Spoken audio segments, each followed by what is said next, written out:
Warfare could be a simple answer to the collapse of the Maya. But is warfare the only possible reason that the Maya would abandon their city-states? Is it even possible for us to find the one answer to the huge mystery of why the Maya collapsed?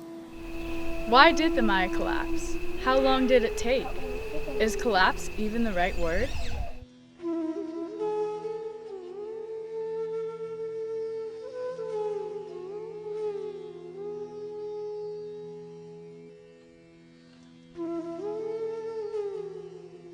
The collapse was not an overnight disappearance of an entire civilization, as previously imagined, but it was more of a gradual unpinning of the system that the Maya relied on.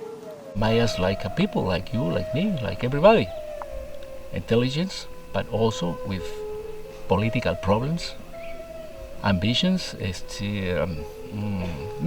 all the problems of human right now is the same for them. There was an occurrence of a series of droughts in the Maya region during the Classic period. The worst of these droughts, and in fact the worst in the last 7,000 years, began in 760 AD, peaking around 800 AD. During the 700s, the Usumacinta River, a 1,000-kilometer waterway through the majority of the southern lowlands, dried out to the point that the Maya could simply wade through to get across it. A reliable source of water, used for drinking and for transportation, became more and more questionable. The Mayan people desperately needed water, but their area was not providing enough of it. The lack of water not only created a tough agricultural situation, but also had a large impact on the overpopulation of the area and the health of the Maya. And if you don't have rain, you don't have food. If you don't have food, you die. And the first to start dying are your children, are your grandparents. Then you do all the ceremonies, you follow the instructions from your priests, and the rain doesn't come. That means your priests have lost contact with the gods. The Maya believed that there was a rain god named Shak that controlled the rainfall. When droughts became more common, closer to 800 AD, the Mayans began to doubt their rulers and shamans. They believed that they had lost their divine connection to the gods.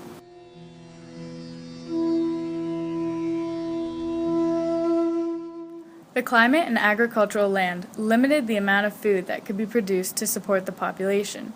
In the southern lowlands, where the collapse was centered, there was a seasonal tropical forest with a rainy season from May to October and a dry season from January through April. The Maya had a small amount of agricultural land available, but that is only because they wasted the capability of their land. Take Copan, for example. Copan's flatland amounted to 10 square miles, but the Maya only used 5 square miles for farming. This is because they had a tendency of creating their structures and stelae on the fertile land. That forced them to use the mountains to farm for corn, and when they would farm, they would cut down all the trees, which caused a lot of the deforestation. And with deforestation comes the loss of the nutrients in the soil. Soil is about 15 to 20 centimeters organic. The moment you cut the trees that is holding the soil in place, it washes down. So every time it rains, you can see the Usumacinta. You will see tomorrow, all brown. All the good soil is going down to the water, going down to the ocean, to the central. The soil of the Maya realm became a larger problem when the stressed farmers would not respect the fallow periods. The land in the hills was acid soil, so you can grow pines, but not corn. So suddenly they were very successful as a city, but they wouldn't have food close enough to them. When the Maya population increased, the farmers were forced to use other techniques to increase production from the land.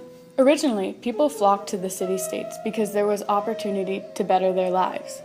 In the Copan Valley, the Mayan population density is estimated to have been roughly 250 to 750 people per square mile, and 1,500 at the peak.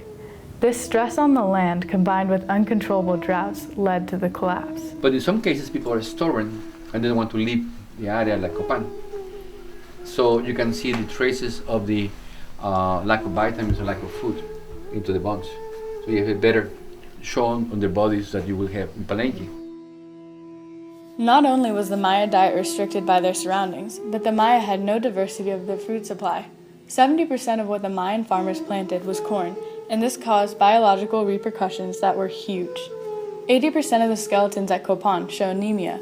Even the royals that supposedly ate better than the common people show the effects in their skulls.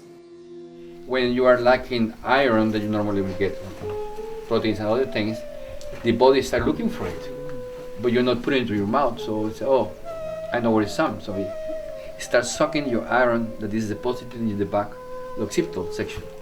So only the iron, not the calcium. So you get like, it looks like a coral reef, the miniature coral reef.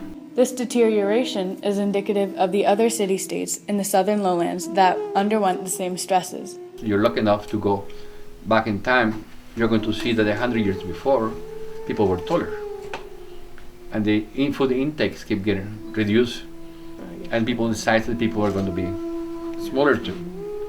Also, the immune systems of the Maya became weaker and weaker after the decades of malnutrition. These weak immune systems made the Maya more susceptible to disease. Drought, failure of agriculture, and malnutrition are one part of the story, but other contributing factors may have led to the decline of the Mayan civilization. Our class explored other theories to better understand the collapse.